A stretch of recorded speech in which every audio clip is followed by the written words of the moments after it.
Hey geeks, this is Heather Capel from Mamaroneck, New York. When I'm not directing 120 children in a production of Aladdin Jr. or watching YouTube videos of all the Magic Kingdom rides with my kids Lucas and Spencer, I go geekin' on Walt Disney World with Curtis, Lindsay, and the whole geekin' family.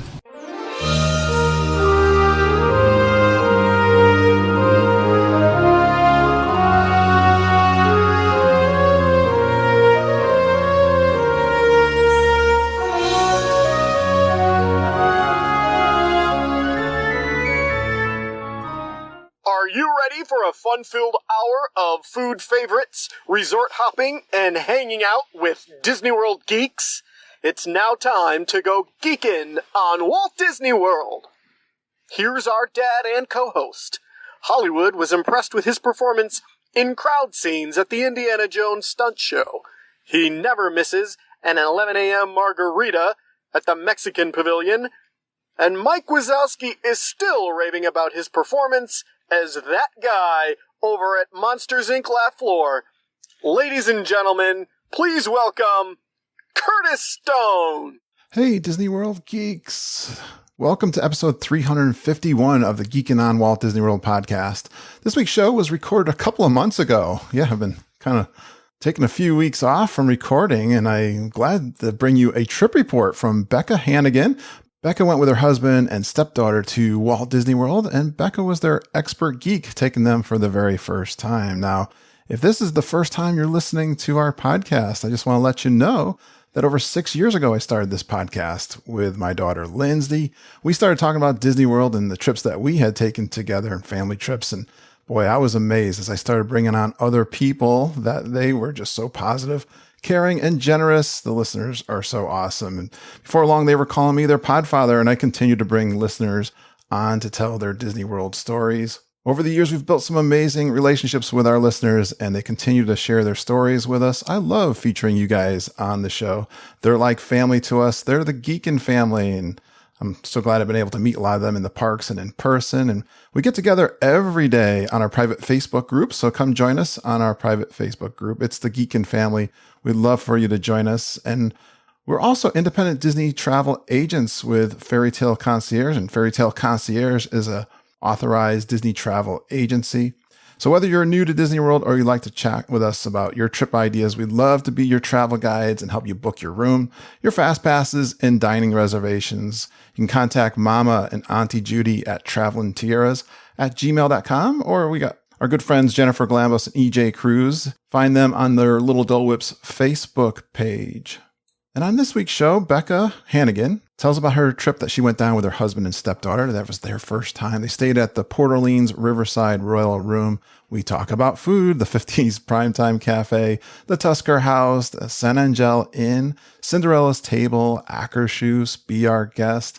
Talks about some of her splurges. She tells some great stories of some of the experiences she had, like the Spirit of Aloha. If you remember, my one and only time to the Spirit of Aloha was not a great experience, but I can really appreciate and I love when people tell me they had a good time at the Spirit of Aloha. And that's what she tells us. She tells us about some stories about her first time in the Flight of Passage. And she's got some great tips like the late night flights into Walt Disney World. There's some things to know about the Magical Express when you take the late night flights into Orlando. Talk a little bit about the Typhoon Lagoon. So if you're into water parks, great time to be talking about the water parks. And then you hear she asks them about some trips that she wants to take with her husband and do an adult only trip. So I give some of my advice and favorites that I've found to be as I have been going down without little kids. And we're hoping she gets to go next year in November. But for now, it's fun sharing Disney World with some new people and seeing their reaction to this amazing magical place we call Disney World.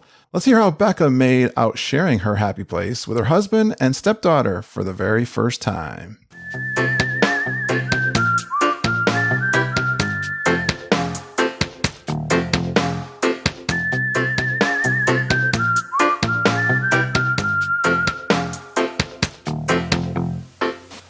Yeah, so I've done 3 roundtables.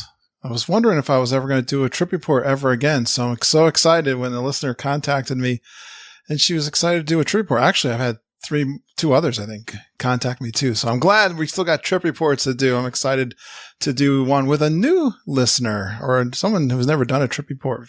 She's going to be a super geek after we're done here. You know that, Becca? Oh, I don't doubt it. I don't doubt you're a super geek already. Well, let's try some of her fun Disney World facts to introduce her. Her favorite ride is Flight of Passage, although she says she hasn't been to Galaxy's Edge. We'll have to ask her. I think she's anticipating she might beat Flight of Passage when she gets onto that Galaxy Edge land. Her favorite Disney princess is Belle, and since she was little, she thought she would want to be a Disney animator, but as she grew up, she realized she wants to be an Imagineer. I guess who doesn't, right? Well, please give a warm Geek and Family welcome to Beka Hanigan. Hey, Becca, how you doing tonight? Hey, Curtis, how's it going? I'm doing great. How long have you been listening to the podcast? I've been listening actually for a couple of months. I liked the vibe of your podcast, so I kept on listening. Oh, that's good. What's the vibe of my podcast? Well, everybody talks about like the coronavirus nowadays, and you kind of keep it more upbeat and, talk about people's trips, and that's what we want to hear. We want to leave our surroundings and be able to visualize ourselves back in the parks again. We want to dream about Disney World, don't we? I was doing that. I was doing that before the virus thing came. Yeah, there's not much to talk about there. And we are travel agents. If you want to know what's going on, just give us a call. We'll set you up there. We don't, I've thought about this too. I don't do news. There's a lot of podcasts. I think I get a lot of emails that tell me the news, and pretty much on my private Facebook group, when news appears, it's there like that. So I don't have to worry about that. Yeah. I like to build community with this podcast, Becca. I like to build the family, as we like to say. So thanks for joining in on the Geek and Family. Yeah, no problem. I'm happy to have the opportunity to do this. Yes. Well, first of all, I love doing these fun Disney World facts. So why is Flight of Passage your favorite ride? Ever since I was a little kid, I have been raised around theme parks and roller coaster parks.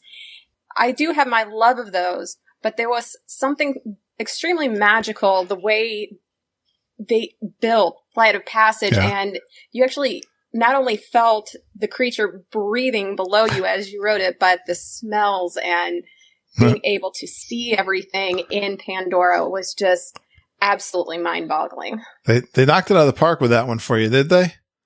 Oh, yes. I absolutely love that ride. Doesn't compare to anything in any theme park or I don't know, the ride. Where do you go? Where are some of the other amusement parks you're thinking of? Well, I actually was raised up in Cleveland, Ohio, so we would go almost all the time every summer to Cedar Point. As I was growing up, my mom and I were the Disney geeks, and we would come down during the springtime from my grandparents' apartment, and we would spend a day or two down at the Disney parks, and we've just been to so many different things, even Universal Studios. There's just something about Disney and the way that they make the magic come alive. You just can't compare it really to anything. I love the way you just put that. I totally agree. No one does it like Disney World, for sure. And so you've been going to Disney World for quite some time then. Since I was a little kid. I think my parents told me that the first time I ever was down there, I was actually just a couple weeks old. Oh, awesome. So how many times do you think you've been? I think I've been about maybe 6 or 7 times with family, and then once with my now husband and his daughter. And I never really knew the experience of seeing a child's face light up like when I saw my stepdaughter's face. See the castle for the first time, and I was just like, that's what my parents were talking about. I love this. We're going to get into that a little more deeper with your trip report. But so Princess Belle is your favorite. Is there a reason? When I was growing up, I was kind of like the geek and the nerd. I was an artist, and I always seemed to have my nose in a book, so I could just really have a bond with her. Yeah, you relate to her. She just stuck up for who she was, and she didn't let anybody tell her otherwise. Perfect. Yeah, strong princess for sure. Belle is awesome. Do you like that show over the Beauty and the Beast stage show over at Hollywood Studios? I haven't seen it in many years. The yeah. last time we went down, our schedule was mapped out to the max. We didn't really have any time for stage shows, and my stepdaughter was a little too old to really appreciate them. So we thought maybe next trip. Well, yes, I know you've been asking me some questions about going as adults because you're planning on going with your husband next year. I believe it's in November of next year. And we're going to talk about some of your questions too. So we're going to do your trip report. We're going to answer some of your questions. We talk a lot about going as adults since that's kind of my experience now. My kids are all grown up. So I hope we'll definitely be able to help you there, and keep listening to the podcast because I kind of lean in that direction. Although we have lots of families come on and talk about the kids too, but I definitely I always talk about food. So, that's an adult thing to do. Food and drink is a big part of it too. Yes. And so I love this, that you were a geek and you loved art. Were you an art student, or what made you just transfer your feelings to the Imagineering space? Well, actually, I went to the Art Institute of Pittsburgh when it was still open, and we had an Imagineer come to our school to actually talk with us. The way that they described exactly how their day went and how they took a simple movie and turned it into this huge franchise, I was like, that's what I want to do. I want to be able to make the kid's face light up and be like, wow, I want that. All right. I can feel myself like in their world. It was great talking to them. Do you have Disney Plus?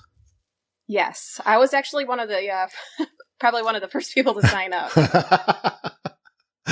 Awesome. My mom and I were watching the making of The Mandalorian with the directors. That was pretty interesting. There's a couple episodes out there that are fairly new, but definitely check out the Imagineering. I'm sure you've already watched some of those.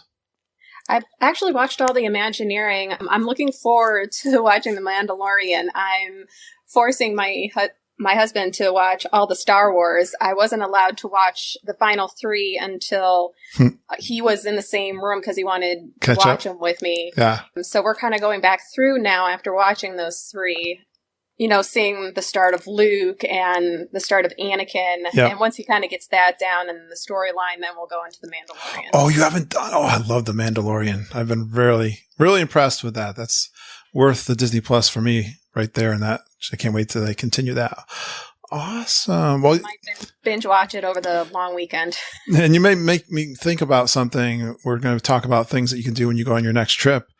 And they do have a lunch with an Imagineer over at the Brown Derby. That might be something to look into. Or have you done any tours? The last time I did a tour was when I was back in high school. My parents had surprised my sister and I with, I don't know what they call it now, but it was a backstage tour that ended in making your own Mickey Mouse Disney cell, which I still have. Oh, cool. Yeah, that was probably the last tour that I've ever been on, but I know that one day I would really like to do Keys of the Kingdom. I highly recommend. Start with that one, and I think when you're going solo with your husband, it'd be a perfect opportunity to do that. I can tell right away. I know a geek when I hear one, and I'm telling you, you would thoroughly enjoy Keys to the Kingdom, so don't miss that. Try not, if you're going just the two of you, I highly recommend. I think you'll love the tour, definitely. All right, awesome. Well, it's a pleasure to meet you and bring you on here. Let's talk about this trip. Like you said, we like talking about fun stuff around here, and it's fun going to Disney World. Which trip are we talking about, Becca?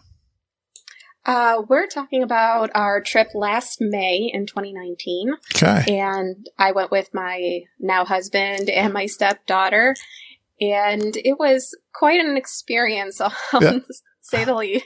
Well, let's talk. I love this when you bring newbies. So you're the expert, and it's good for them that they brought an expert along with them to show them around. It's quite overwhelming if you don't know what you're doing.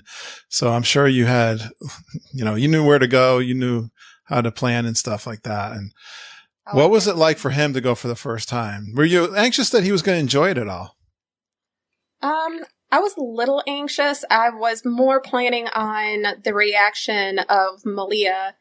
And for him, I would definitely say it was more of the things that are like Flight of Passage and more of the adult rides that I knew that he would really gravitate a little bit more to. And I thought that with her, she would want more the Disney character experiences and being kind of like engulfed in the world itself. She actually loved the roller coaster rides and the Haunted Mansion and the whole 9 yards. So she could just got into everything. How old is she?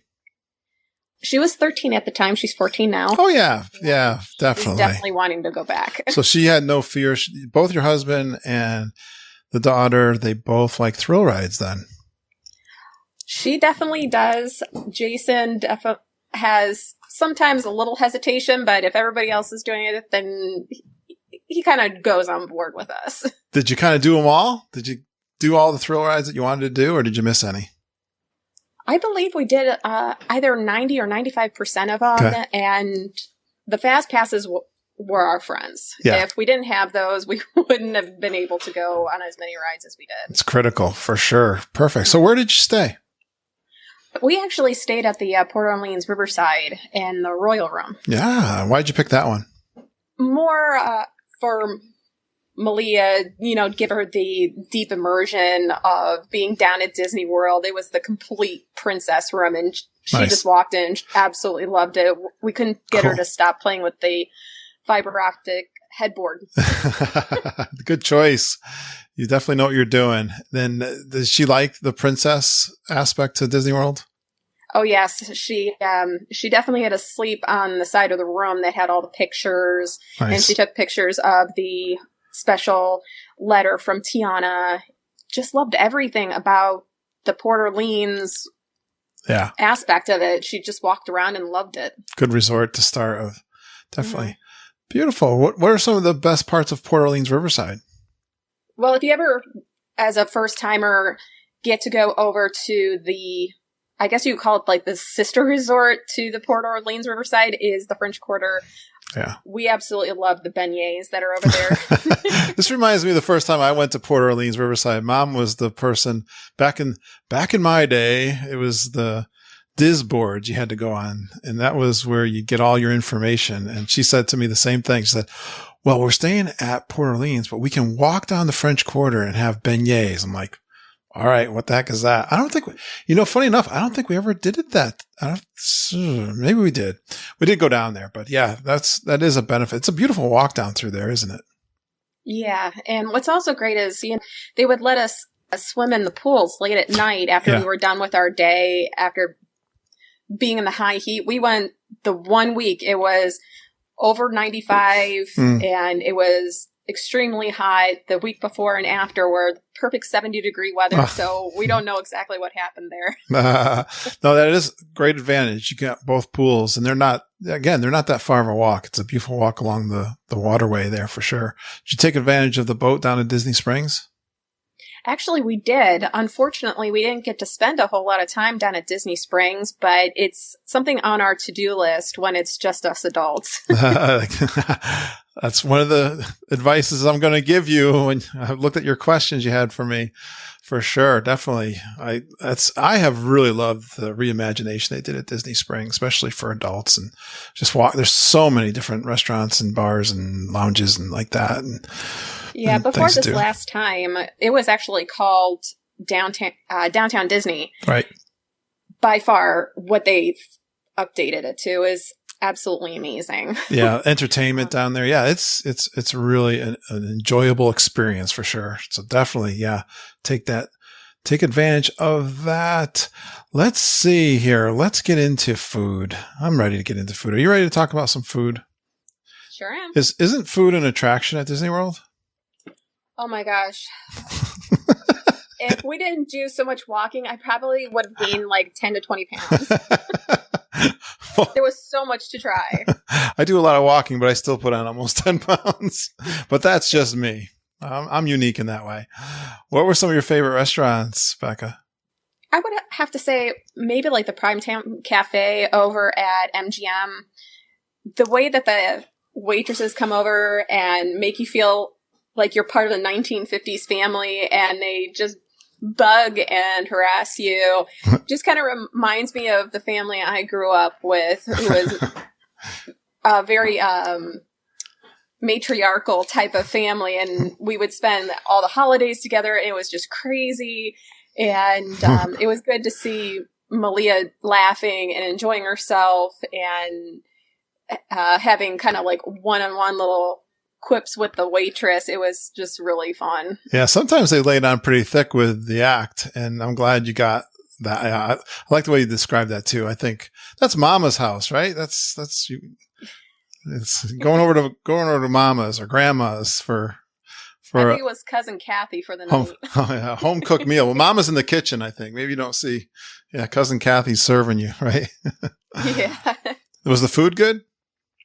The food was actually excellent. I had a salad with salmon on it, and when I ordered, Malia absolutely loves salmon, and so she absolutely had to get the same thing. And I ate 3/4 of mine, and she actually took the last quarter of mine. I like this girl. She's good. She's a good eater. So she's not hard to take to restaurants. Yeah. Okay. She's not that picky. She's your typical teenager. She likes what she likes, and she will let you know when she doesn't like something.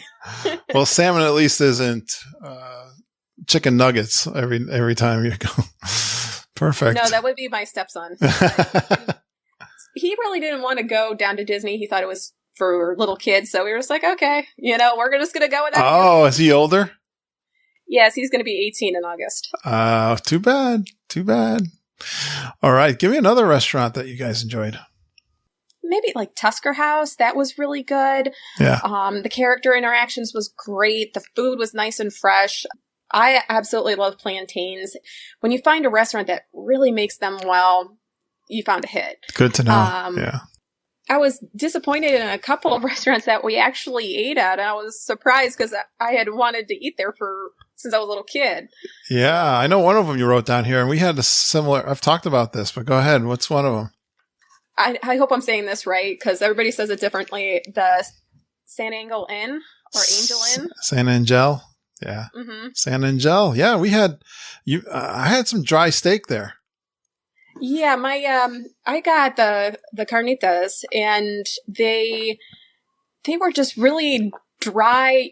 I mean, you could break it apart like a bouillon cube. I think it would have been under the heat lamps too long. Ooh, that's rough. Was it crowded in there too? It was very crowded. We actually had reservations, and it still took about 45 minutes to be seated. Oh, yeah. I had the same experience. So we're hearing bad reports from San Angel Inn, which is the inside the pyramid, but the one outside, La Hacienda, we've gotten great reports. So if you like the same thing, if you like Mexican, yeah, we're getting multiple great reports from La Hacienda, which is the more near the lake restaurant on the outside. So everybody, take our advice. Do La Hacienda instead of San Angel for right now, unless we get a better report, because I've been hearing this over and over again. It was the same in my experience.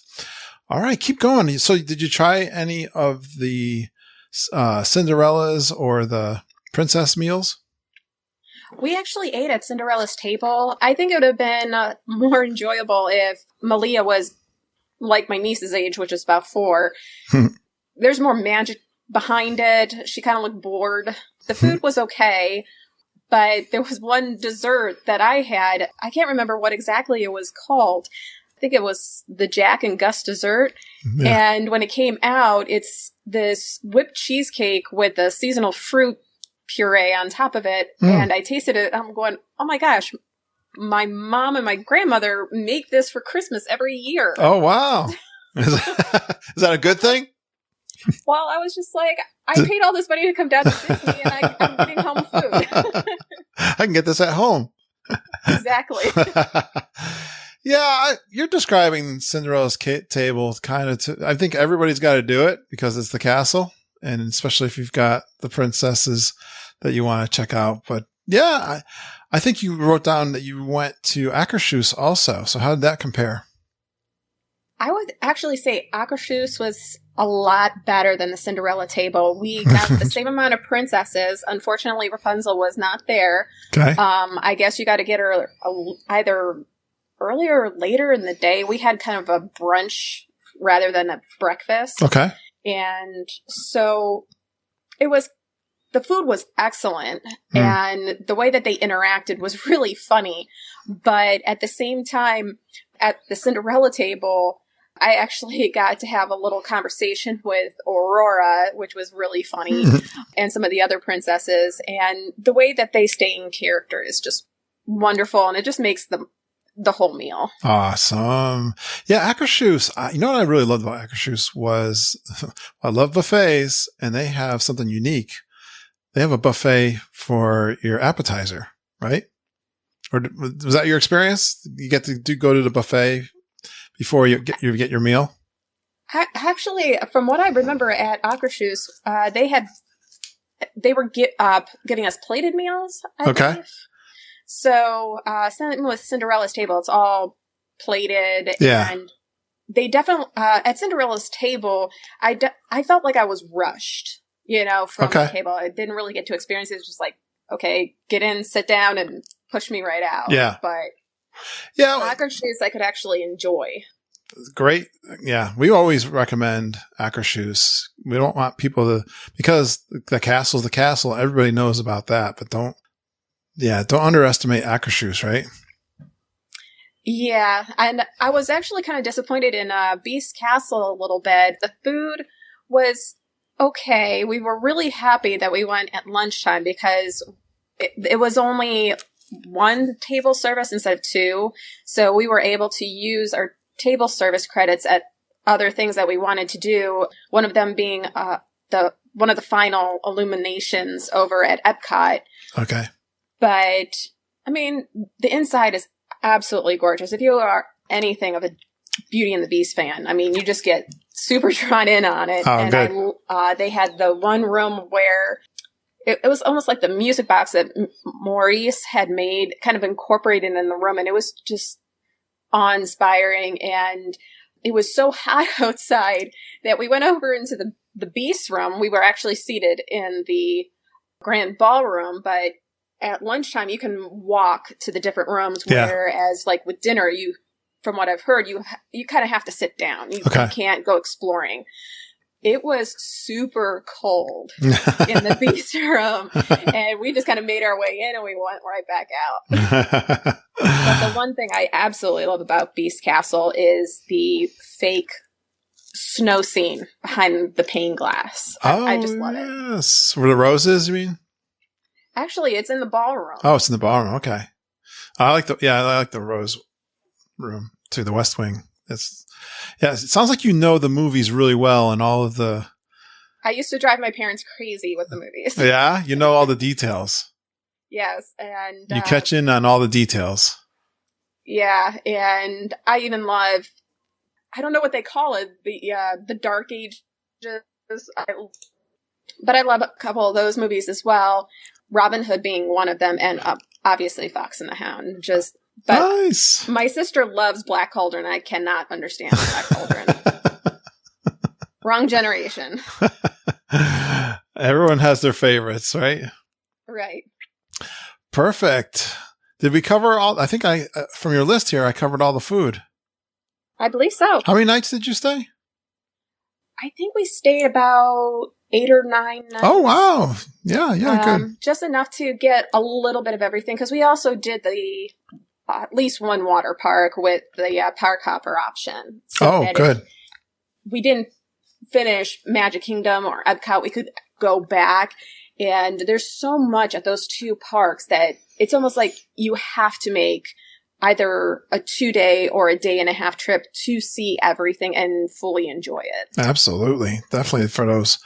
I always recommend that. You got to do Magic Kingdom. And if you do 2 days, you can take your time a little bit. And even then, you might not see it all, depending on the crowds. But I don't think we did. Yeah.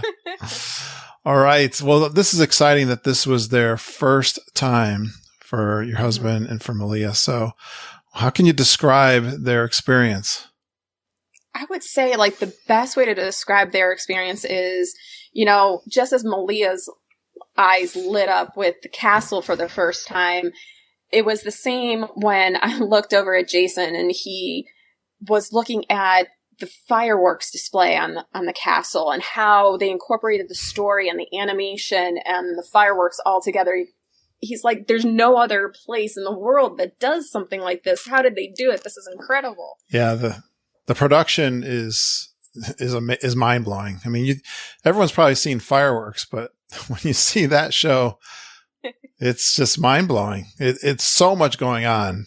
Yeah, the castle projections is something, I don't know if they don't do it anywhere, right?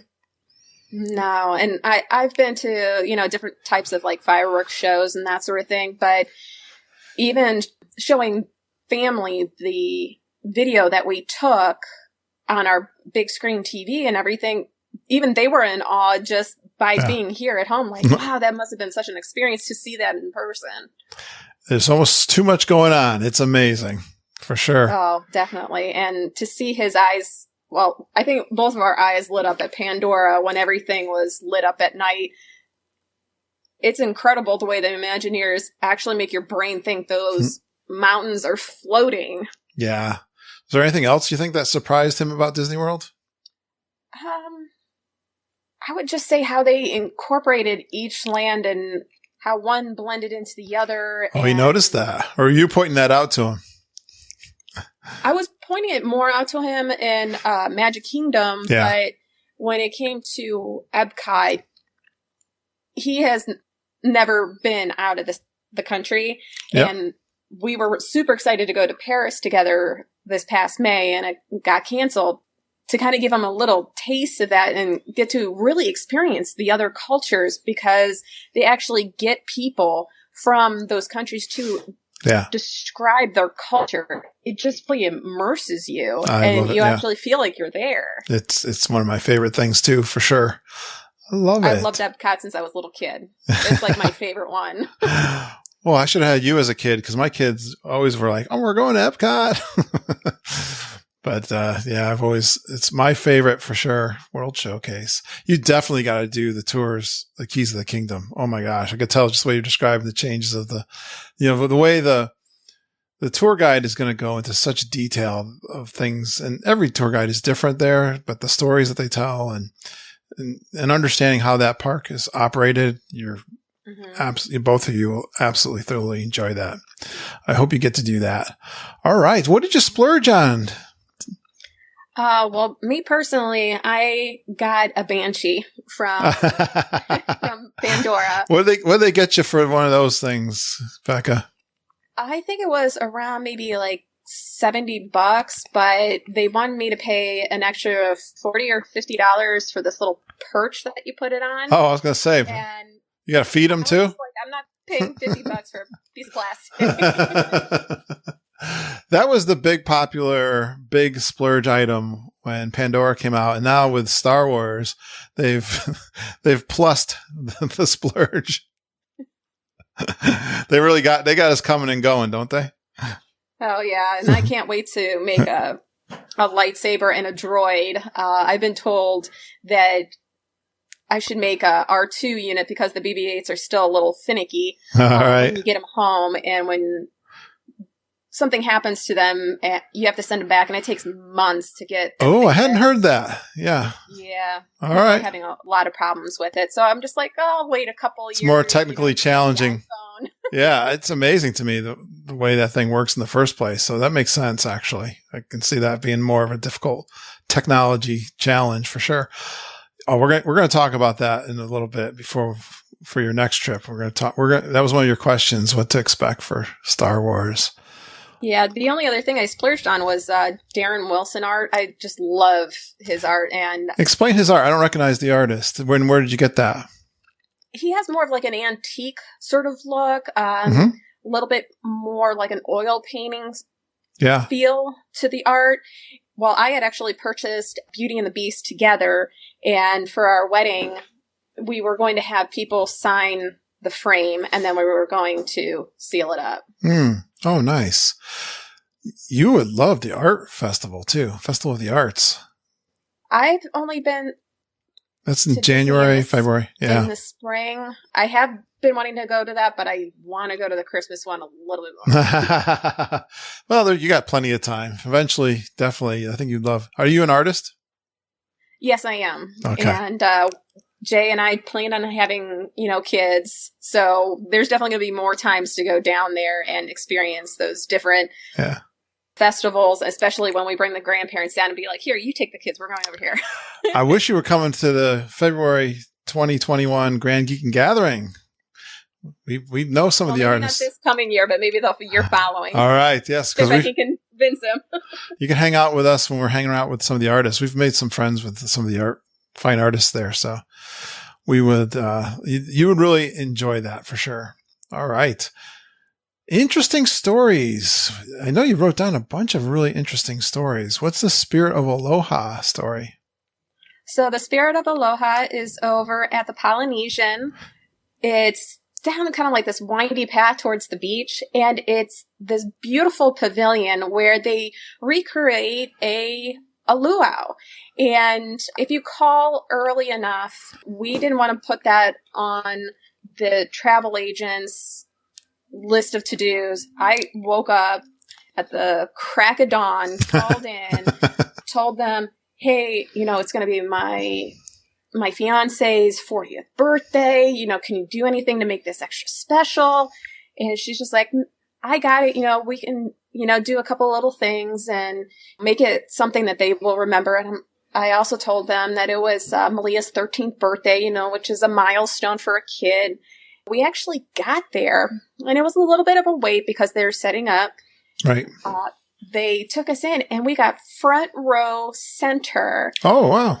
And it was just absolutely incredible. The dancers were amazing. They had some pyro dancers. The food was amazing. And the singers, it made you feel like you were actually in Hawaii. I love that. Well, one of our big debacle nights we ever had was the Spirit of Aloha. So I know it was just the experience that we had. If you ever go back and to listen to some of our episodes, Becca, we actually went over to the Hoop-de-Doo. We had tickets for the Hoop-de-Doo. We had really good seats, and the power was out. And I always wanted to do Spirit of Aloha because that was, we stayed at the Polynesian years ago, and we ended up getting seats in the very far back, and just the whole evening went sour, but I could tell people up in front that were getting involved. Sounds like you got immersed in the show, which is good. Oh, definitely. It is worth every penny to pay that extra for tier 1. Nice. They being in that first row, the experiences. I don't know what it was like for you in the other sections, but like it even felt like we were waiting on hand and foot. Malia would run out of a pina colada, and before she hit that last inch, it was right on the table. Yeah, so cool. She absolutely loved that. And she had her lace in her hair and on her arms and that sort of thing. And she just absolutely had a great time. So did Jay get pulled into the show? He absolutely did. I think that was one of the things that the girl on the phone was talking about to make it extra special for him. So they knew that he was coming and pulled him into the show? I guess so. That's pretty cool. I've never seen that happen. They grabbed about 5 people to go up and dance. There was, I think, 2 girls and 3 guys.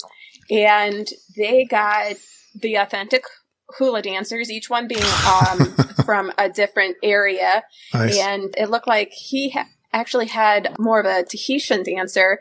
And he was right up there shaking his hips with her. It was a fun time. We were laughing so hard. Yeah.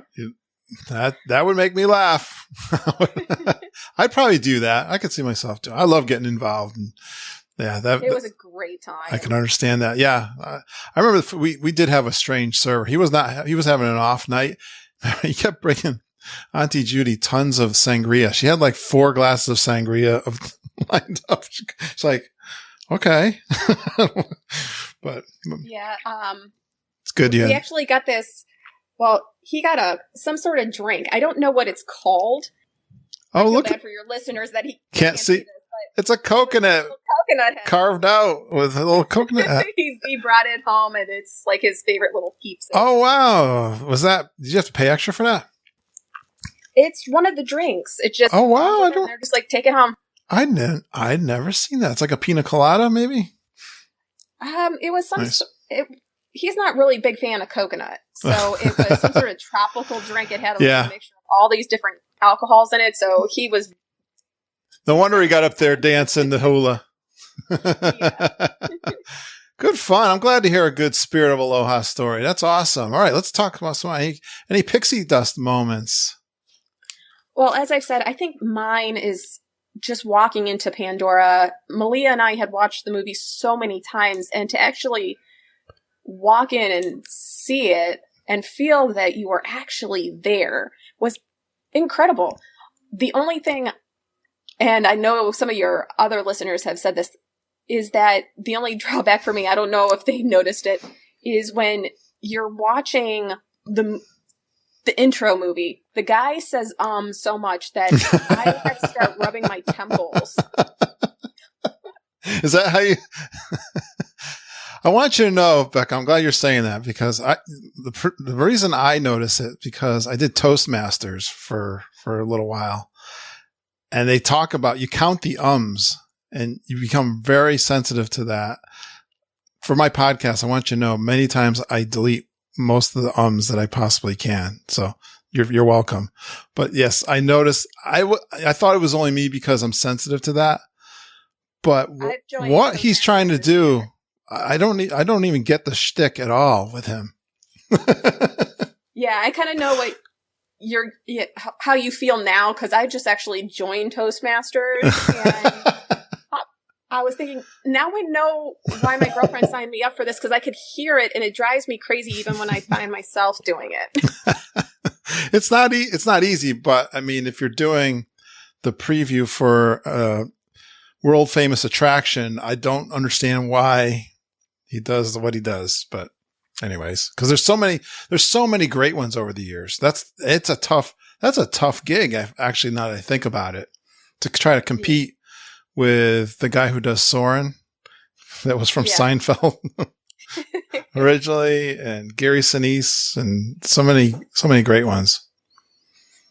Yeah, I was actually surprised. Jay didn't really care for Soren, but he just absolutely loved Flight of Passage. Nice. Oh, but is he one of these guys that did Flight of Passage and thought it was awesome, and then did Soren and went, that was like nothing? Poor Soren gets a bad rap now. We did Soren first. Oh, okay. So that helps. Helped out. That helps.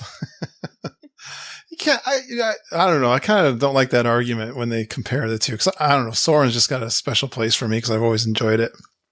But I actually wrote it when it first came out when I was a little girl, and there was nothing else like it. Yeah. And so I have that nostalgia as right. well. Exactly. Like, you just enjoy it. Something about being fully. Oh, I get it. I mean, in it, the 3D is, it's just amazing. All right. Oh, Jay. Yeah, I guess you covered his pixie dust moment. Was it the fireworks?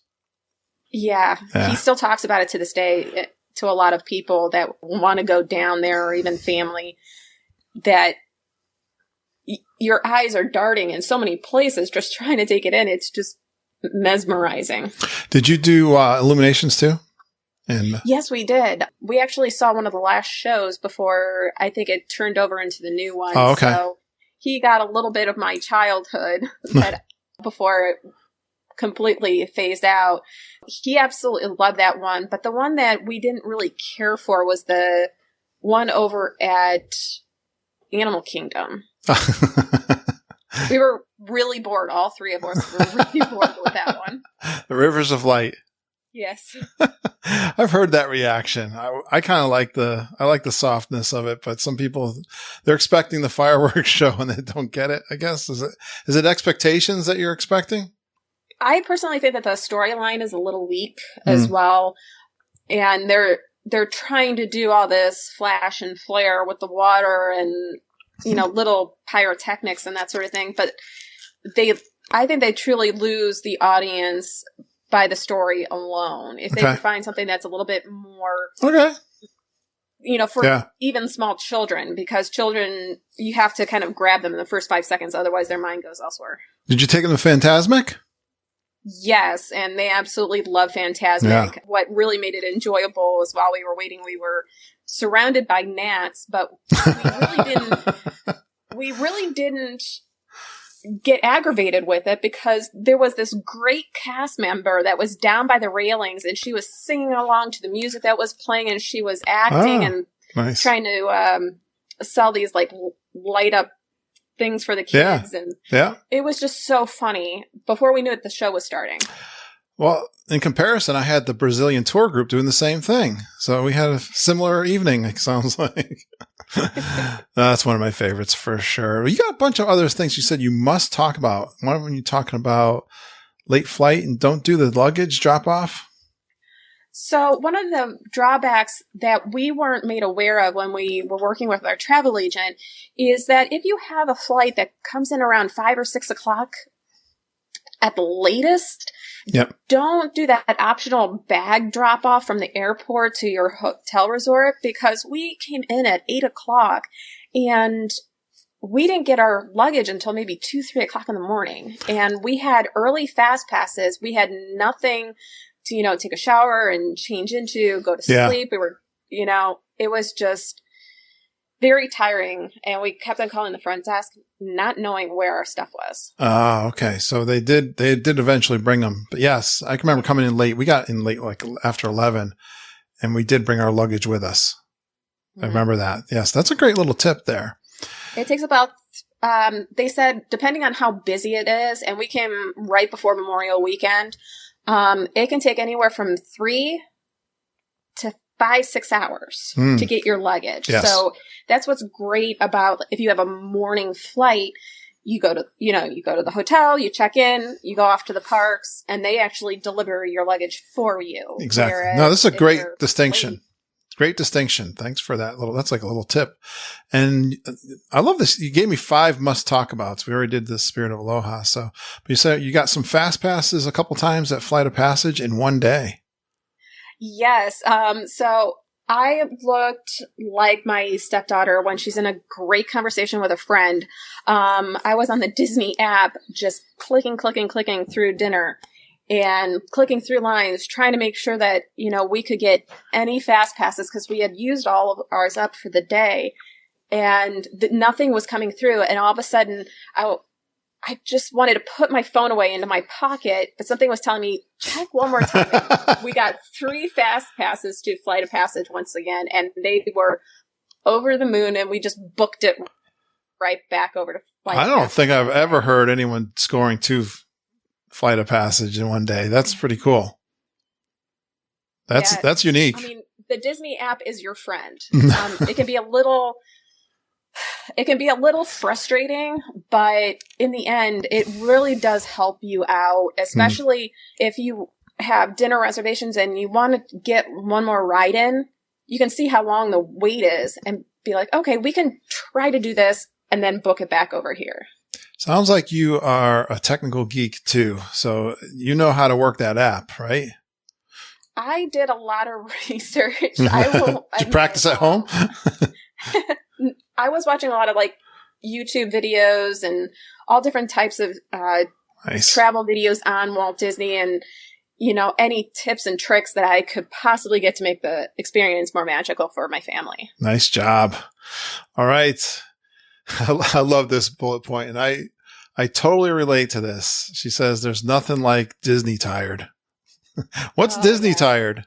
Your feet ache, your back aches. When you go to sleep, you just feel the ache while you're sleeping, so you dream about it. But as soon as you wake up the next morning, you jump right out of bed, ready to do it again.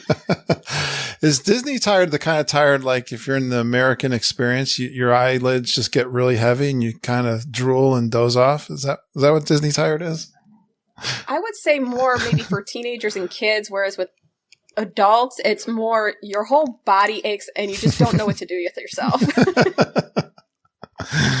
Yeah, I've been there. You should have seen me at the last G3 though. I was quite proud of myself. I had adrenaline like I'd never thought I'd had before. But now I explain the experience. I remember I was an athlete pretty much as a kid growing up and all through high school and into college a little bit. And I was never so tired in 2 times. One was my wedding day, which was an exhausting event of dancing and raising hell and having a good time. And what goes by like Disney time fast. And then the other time was at G3. The whole weekend I went hard like that. And definitely the walking and it's just amazing. Love that. Disney tired. I thought it was supposed to be a vacation, Becca. Sometimes it was a little more arduous than other days, especially when we were trying to get to safaris, and I think it was my fault. I booked the fast passes too early in the morning, and by the time we got to Animal Kingdom, we looked at our watches, and we just were running the entire way, and we're like, oh my God, it's all the way in the back of the park. Nice. All right, I'm going to hit some more of the highlights here. Like, what were some of your favorite character meets? Well, for me, I would definitely say it was Aurora. She came over, and you can't really see it right now, but I had my hair that went from blonde to blue to pink, and she was just playing with it, and she goes, how did this happen? I love it, but how did this happen? I looked at her, and I told her I got into a dispute, or between an argument between Flora and Merriweather, and just like her dress, my hair ended up like that, and she just couldn't stop playing with it. Oh, nice. You were in character. She loved it, and she was like, she kind of pointed it out to Cinderella, and just kind of laughed a little bit. I really wish that I could have seen the stepsisters.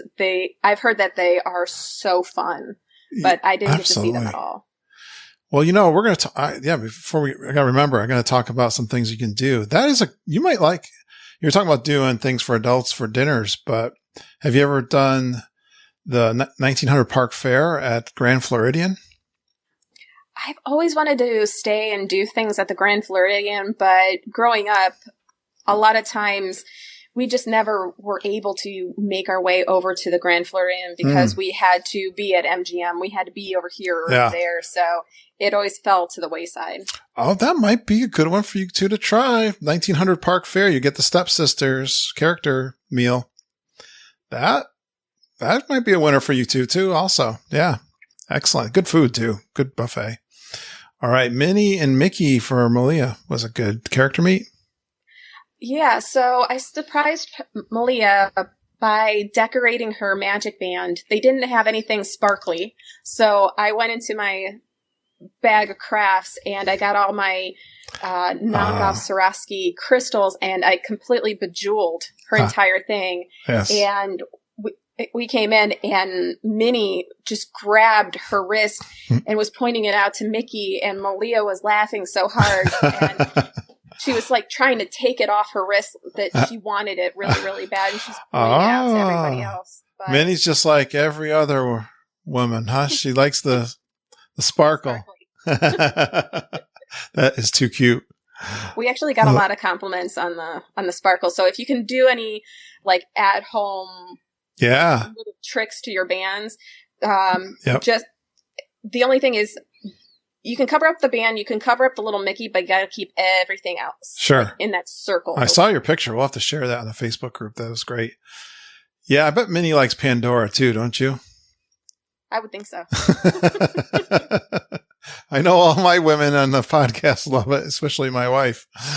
She got, for Mother's Day, she got the friendship statue. Is that called the friendship statue? With Walt and Mickey, the one out in front of the castle. She got that as a Pandora charm. Okay. Yeah.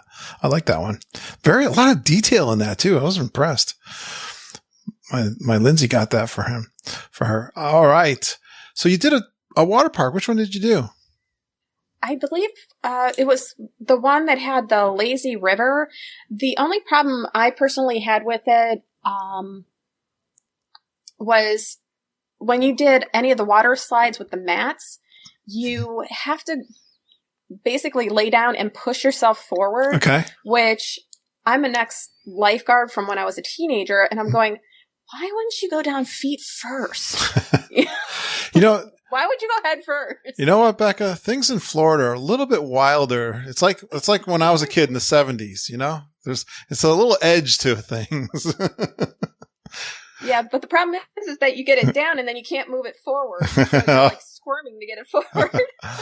One of my other favorite vacation spots is on the beach in Wildwood, New Jersey, and they've got water parks. And yeah, they've got the mats too, and they let you go down head first, and then you go flying. Like some of the ones that go, you just keep skipping across the water like crazy. Oh, what is the name of that one? Oh my gosh! So there's Blizzard Beach and there's Typhoon Lagoon. Typhoon Lagoon, yeah. They even had the really tall one. I'm terrified of being high up with no straps around me. So I was at the bottom taking pictures. Malia and Jay were the ones that went down. It's definitely one of those things where, no joke, almost every person was pulling down their bathing suits coming off of that ride. Yes, I was looking. We did the only one I've ever done is Blizzard Beach years ago, and they have this one that's just so high. It's just like a straight. I don't even. One of the comedians did a bit on this. It's not a slide; it's a drop. It's like a free fall.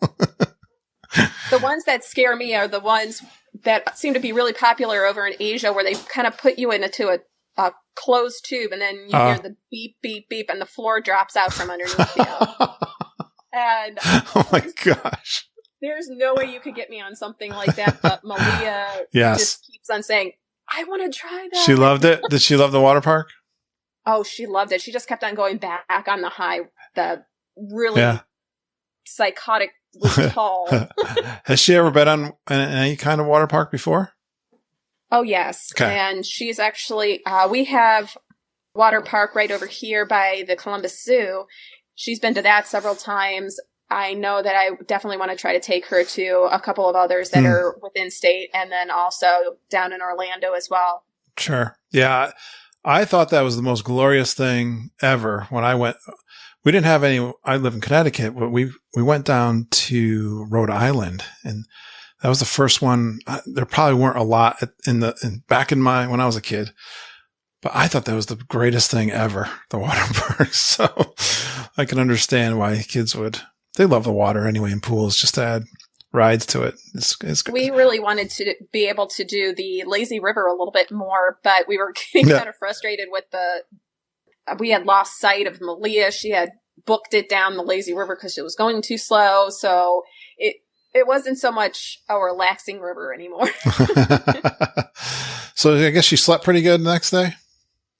Actually, I think that was the hardest she slept the entire trip was after the water park. Was she hard to get out of bed and rope drop the next day? Pretty much. I'll tell you what, I laugh because I don't even know why they have television in the rooms. Like, my head hits the pillow when I get back from my day. It's got to be within 10 minutes. I am out. I sleep like that. The only time we actually used the televisions were to figure out,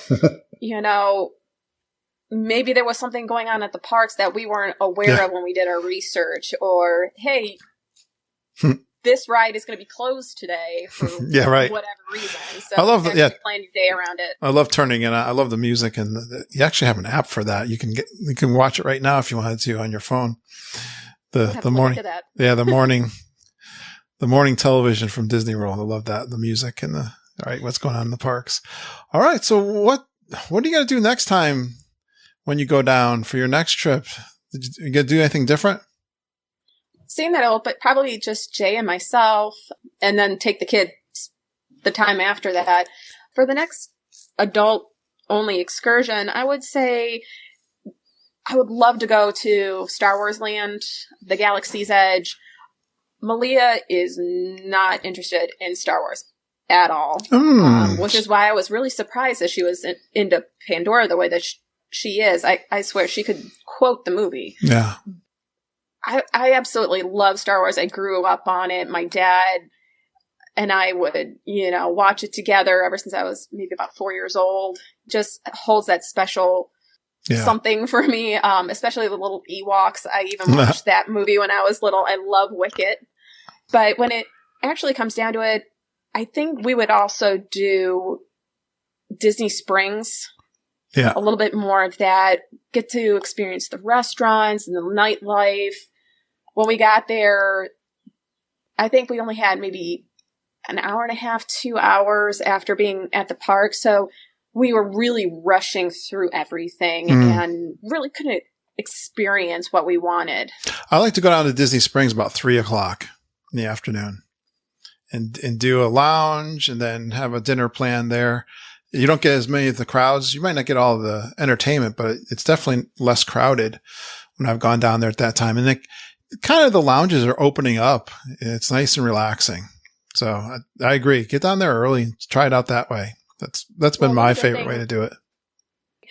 One of the things that my mother and I absolutely loved to do when I was growing up was go to Epcot, maybe get a little bite to eat, something to drink, sit down and just people watch. Yeah. When we would go down, it was right after the spring break hype. So there was still people, but it wasn't crazy. Yep. And you could totally enjoy the park and get to see people's faces. Yeah, definitely. It was just, I mean, you can't describe the difference unless you're there. When we were there, and it's one of the things that, Jay says time and time again, if we didn't have fast passes, there would be absolutely no way that I would come down here because he's just like, look at all these people and their children. They're miserable. Yeah. They're in lines forever. They did not plan. They didn't have a travel agent. They didn't know. They didn't do the research like you did. Well, let's get into this. Let's talk more about your next trip because you asked me some questions. I'm going to try to answer for you. Yeah, I definitely know that we want to go back to Epcot again and definitely Animal Kingdom, get our flight of passage in.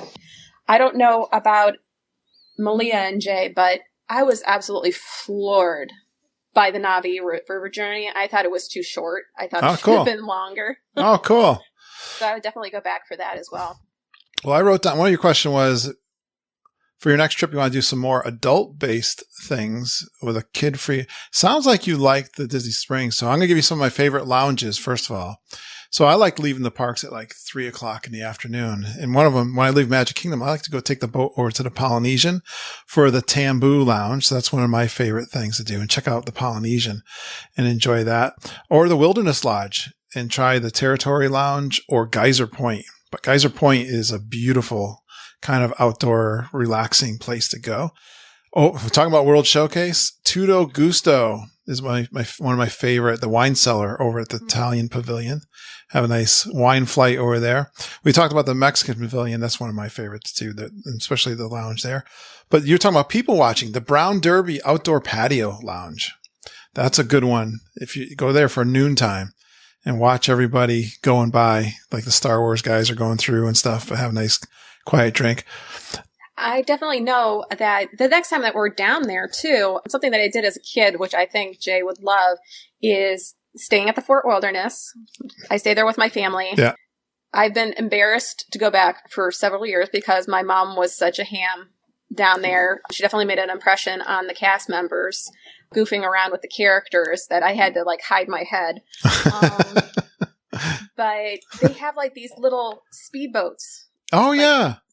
I think it's up to we always call them people. We always call them Mickey boats. Yeah. We call them Mickey boats. That would definitely be something we would do next time. That's true. There's that kind of stuff to do. Jay just gave me a piece of paper, and he said he definitely wants to be able to look at more art and also be able to ride the Tron ride when it's open. Oh, yeah. There's going to be a lot of new stuff open for sure. Hopefully that doesn't get delayed or postponed any more than it has with the pandemic going on. Yeah. I mean, there's so many unknowns with all that. So you got plenty of time to figure it all out. So if I go down to Disney Springs, Jock Lindsay's is probably my favorite lounge to go to. Lots of fun things to eat and sit out by the water there. Wine Bar George is another good one right across from Jock Lindsay's. And yeah, definitely when you're there, you're going to be there in November, the Food and Wine Festival. Have you ever done the Food and Wine Festival before? No, I haven't. I had heard that Mickey's Not So Scary closes down on October 31st, and overnight, the Imagineers just flip things around so quickly to do the whole Christmas thing. So at night, it's Mickey's Not So Scary, and the next morning, it's Christmas. So that's the whole thing. Christmas and Halloween are my two favorite holidays. Yeah. So originally I thought, hey, I'll knock two holidays out with one stone, but I've actually heard that unless you have small kids, stay away from Halloween night at Disney. It's absolutely insane. Yeah. I mean, I don't know what they're going to do. Stay plugged into us and for other places. Who knows what the parties are going to be like. One of the complaints we've heard, and I noticed this too, when I did the Halloween party, it was just mobbed. Like they oversold it. And that's one of the disappointing things people found. Christmas parties the same way. But with this social distancing and stuff, who knows how they're going to do these things in the future. So we'll have to stay in touch. Yes, I was reading the year that you go, watch when those parties are. So if they have the Halloween party in, November 5th, and then the Christmas party is November 8th, kind of when the transition is going to be. So you kind of look for that. That's a key to see if you can get into the transition. It used to be Thanksgiving. They would have Thanksgiving and then Christmas after that, but they've kind of moved it forward in past year. So, hey, everything's subject to change, but that's what it's been, recently. So, but yeah, that people have talked about that, trying to time it so you get a little bit of both seasons. Yeah, I'm not so crazy about like the parties until I probably have children of my own. It's more seeing the decorations and the lights, the thought that goes behind it. So everybody would be scrambling to get to the party, and I'm there looking at the wreaths, just jaw dropping. You might enjoy an after hours party instead, like an after hours party where you get to ride more. It's a ticketed event, but it's not as crazy popular as like the Halloween party. Mm-hmm. Try that.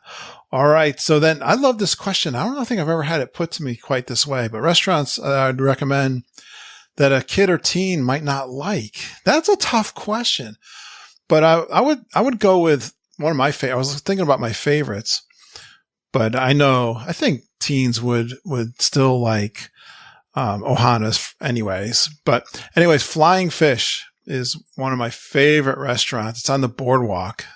The boardwalk is one of my favorite areas. Talking about people watching or just hanging out. Definitely try. I don't know. Have you spent much time on the boardwalk?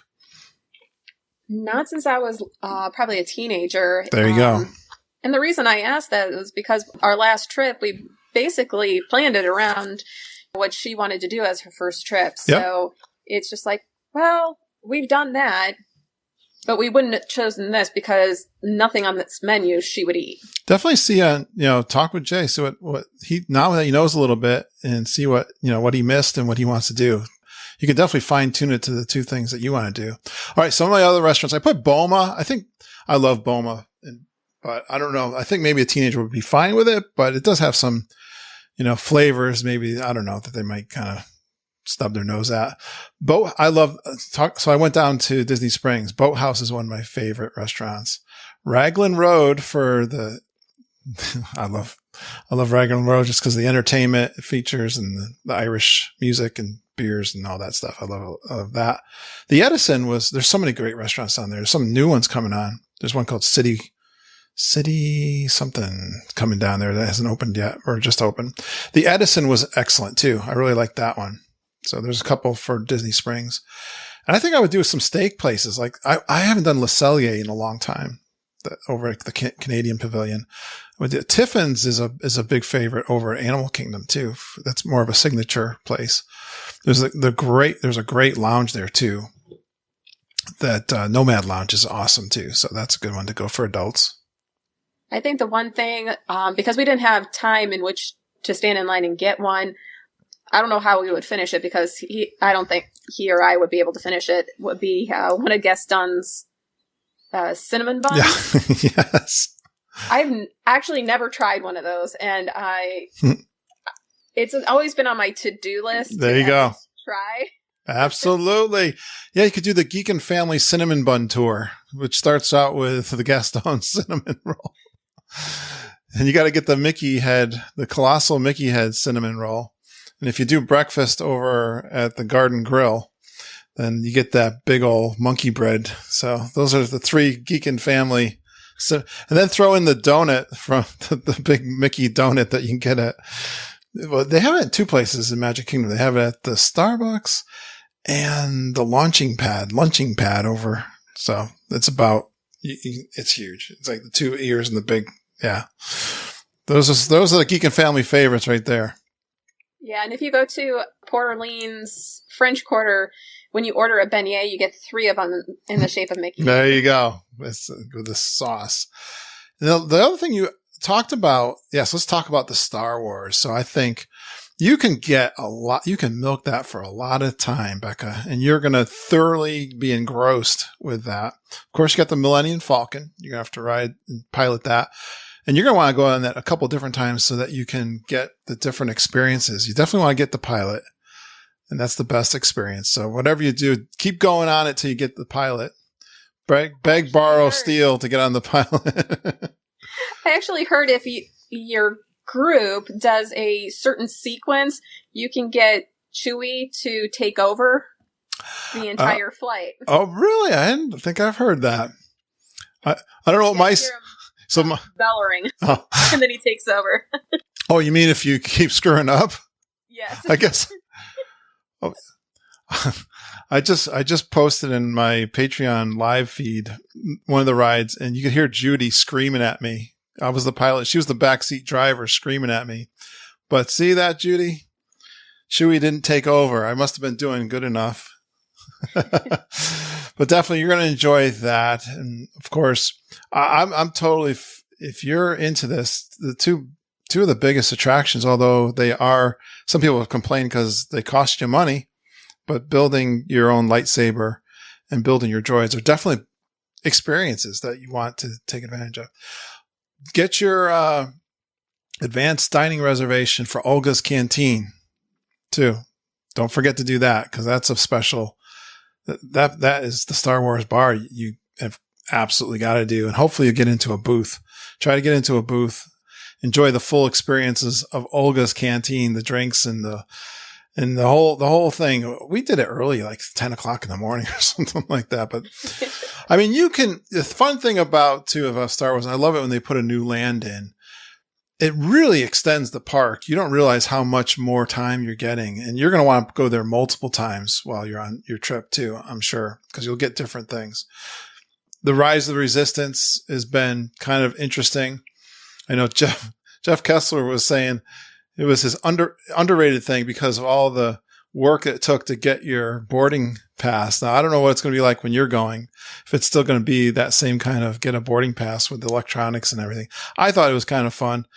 And hopefully some of the technical glitches will get out of the way so you can get more reps in so you don't have to miss your chance going on. That is just phenomenal. I'm curious if it's going to be your favorite, because I think you've already kind of alluded to that. You're thinking that might beat Flight of Passage for you. So there's so much, and then you definitely want to try some of the food options there too. And then the shopping, and there's a couple of little stage shows might be going on. There's characters walking through. I definitely heard that from one of my friends that if you make a lightsaber, definitely put it in the sheath when you get it. Because if you walk around with it and you have it out, the stormtroopers will come over to you and try to take it away. You don't want to get confiscated. You do not. It costs too much, and you want to take it home with you. Well, Becca, you have been a fun super geek. I can tell you're a devoted Disney World fan. Yes, every time I go down there, there's always something new. So I'm always on the verge of going again and when I can afford it. Well, definitely stay involved with our Facebook group. Ask any questions. Yeah, I know.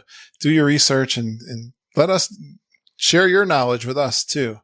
And I think you've already contacted Mama to book that November trip, which probably isn't even available yet as we're speaking here in May of 2020. She said that most of the bookings will start to become available maybe towards mid to late June for next year. I think that they're trying to get what is currently we're in a very unique fiasco. We're in a very unique situation right now. They're taking care of the folks that are impacted by the closings for sure. But that's typical. I mean, going out, a year plus which is a good thing. As soon as it becomes available, definitely book it. You'll get your best price and lock it in with your, I always tell, that was a good tip we just heard from. So yeah, definitely lock it in a year in advance.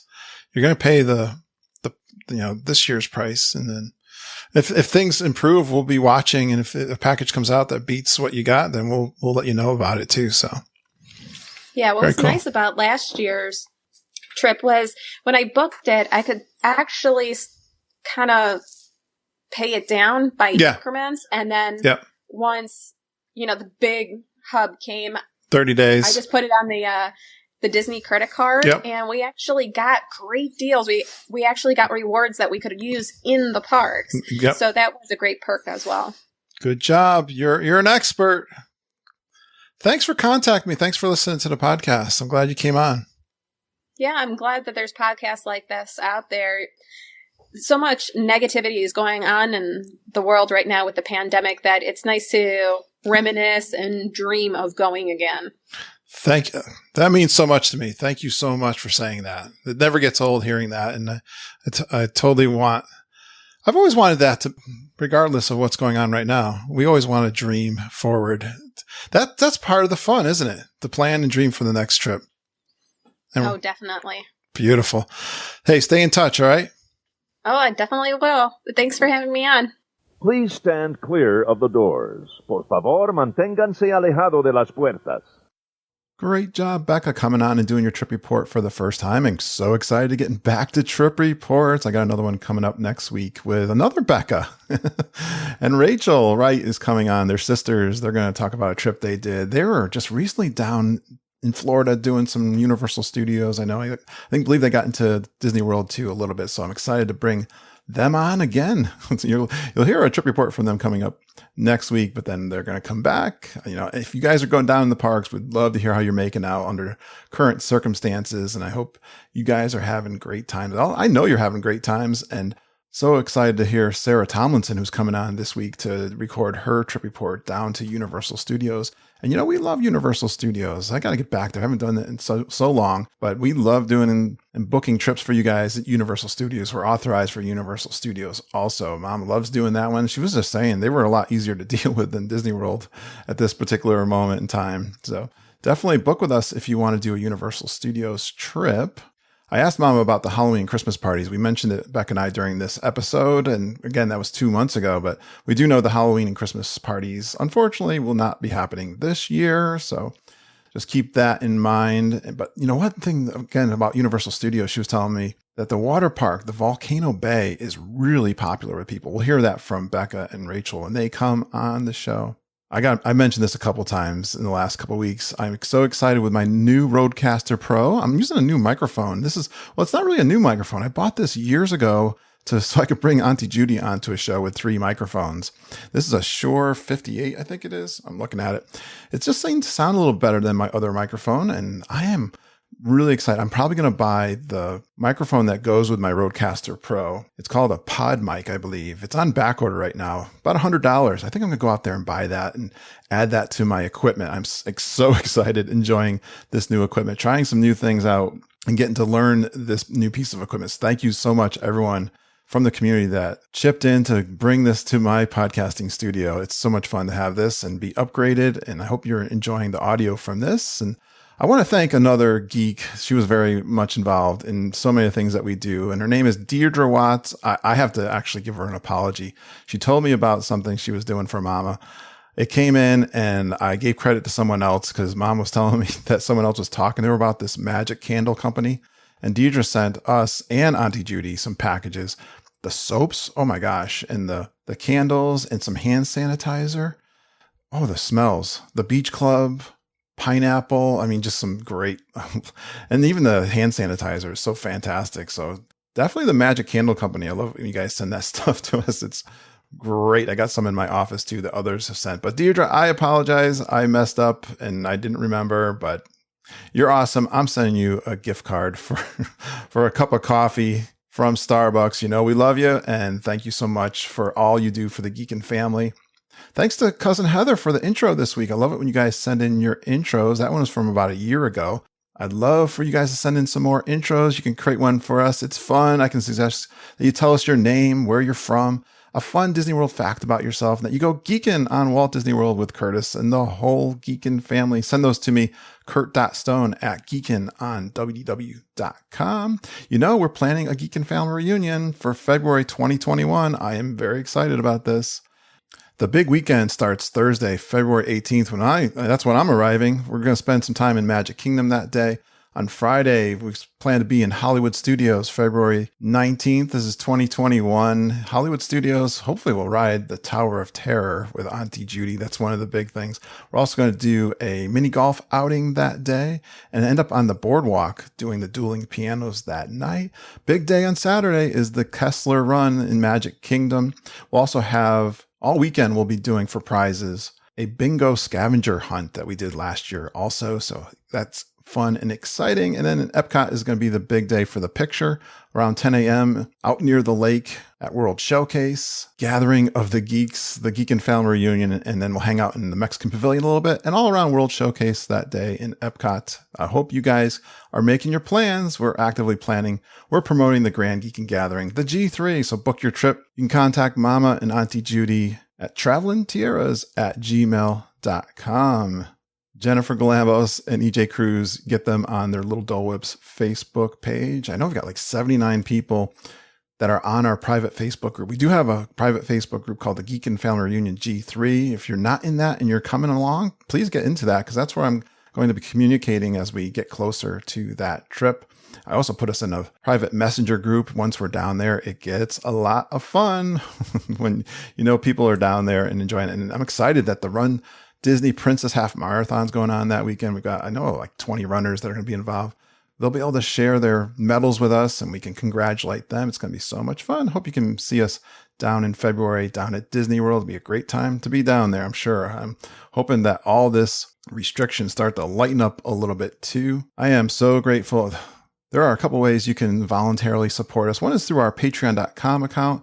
Go out there, search for Geekin' on WDW. You can make a monthly pledge to our show, and I'm really excited about that. I'm so appreciative of that. There's folks that do this on a monthly basis. It helps me produce the show for sure. One of the things I do for the Patreon people is I put out another episode of the podcast. This is an insider, I call it the Inner Circle.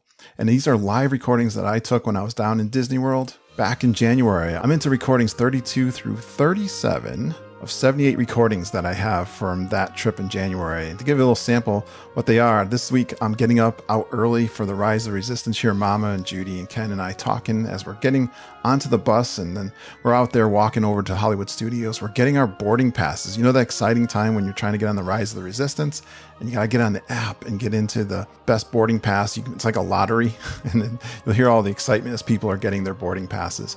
You also hear the attractions live, like the Rock and Roller Coaster. I go on that solo. We do the Slinky Dog together, and then you'll hear us go on the Rise of the Resistance. So if you like the attraction audio, you'll get some of that too. Join the patreon.com Geekin' on WDW, and you'll get to hear those recordings and also donate to the show. Yeah, I know it's a crazy time right now, so if you need help with your trips, definitely get a hold of Mama, Judy, Jennifer, and EJ. Again, Mama and Judy, travelingtierras@gmail.com. Little Dole Whips out there for Jennifer and EJ. They can help you with all the things that are going on right now. You can contact me, kurt.stone@geekinonwdw.com. We love contributing to your happiness down at Disney World. We'd love to be in your guides. Thanks for going geeking on Walt Disney World with us. We really appreciate you listening and geeking with us every single day. Come out to our private Facebook group. Get in there. We'll help you with your plans. We love you, geeks. Have a magical day, and I hope all your dreams come true.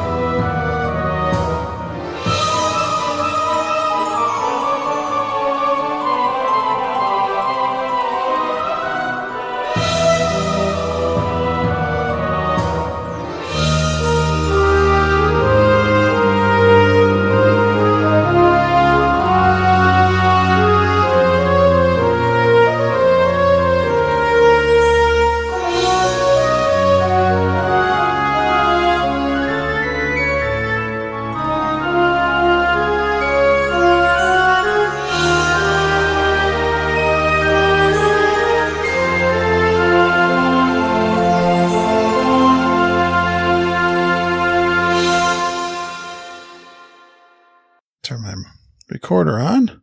How you doing? I'm doing well. How are you? I'm doing awesome. Thanks for doing a trip report. Yeah, no problem. I was actually really interested in doing this. Unfortunately, I can't give you a Disneyland Paris report. Our trip got canceled. Yes. Well, that's all right. We'll get back into the swing of things. I'm glad to do a trip report. I've done 3 roundtables in a row, which I like doing those too. Those are fun. And I hadn't done it in a while, so it's good to do another trip report. Yeah, I was really looking forward to maybe doing Disneyland Paris. I've been really wanting to ride the Ratatouille ride. Yes, that is a popular one. And, well, good news is it'll probably be there for you in Disney World when you're ready. Yeah, we're also looking forward to doing the Tron ride. Yes. We just keep watching it over and over. You watching videos? Yes. See, I never cheat. I'm looking forward to that one too, though. It looks good from what I saw from the building when I was there in January. Yeah, we saw the one over in Tokyo. When we went on our trip in 2019, they had dismantled some of the rails on the railroad, and they were just starting to build it. And I was like, I wonder what that is over there. Because I thought Tron was going to be somewhere else. All right. You had some good stories you sent to me, too. I didn't even read through them all, but I got your list. I got your fun facts. I'm ready to roll. You ready to roll? Yeah. All right. Move you over here.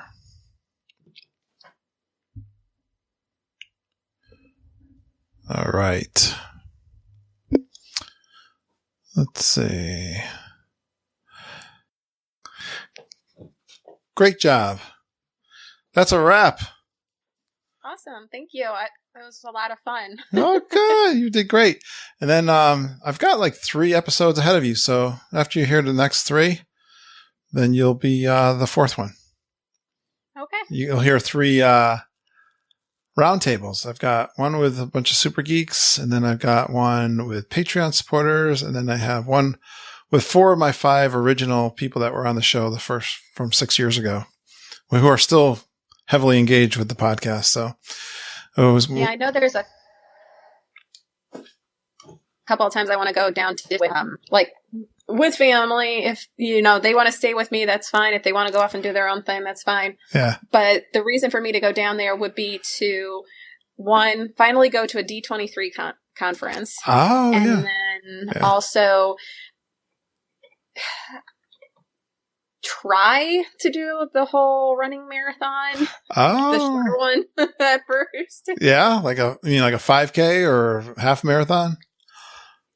Yeah, just see what it's like, because one of my girlfriends actually does the marathon, and she gets other people to go with her. In January? And, yeah, she goes actually a lot, yeah, they do run, but they stop and they, interact with the cast members, stuff like that. So it's not just, beat the pavement, just keep going. No, definitely. There's definitely, I've spoken we've got people associated with the podcast that run. We call them our runners, and we've got lots of folks. So if you ever decide to go, well, I have another private Facebook group that has just the runners in there. Okay. So if you wanted to definitely go with somebody else that's been before, so you know the routine, and they can help you through it. And then we there's people that associate with my podcast that get together and talk about them when we go. When we do the G3 in February, the Princess Half Marathon is happening that same weekend that we're doing all our events. Mm-hmm. The Princess Half. So I'm kind of excited about that because we'll have lots of people from the podcast running, and then they'll have all their medals and stuff. And so, but definitely connect with someone and go when they're there. He's okay. We're off the air now. Your dog? My dog is basically my shadow. He follows me. What kind of dog is he? He's a Carolina dog, also known as an American dingo. And he looks like a dingo, and he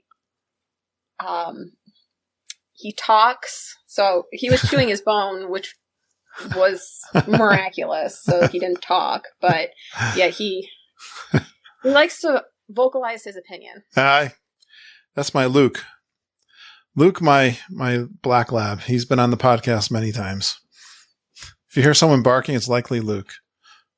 He kind of does like this mixture of a whine sort of singing.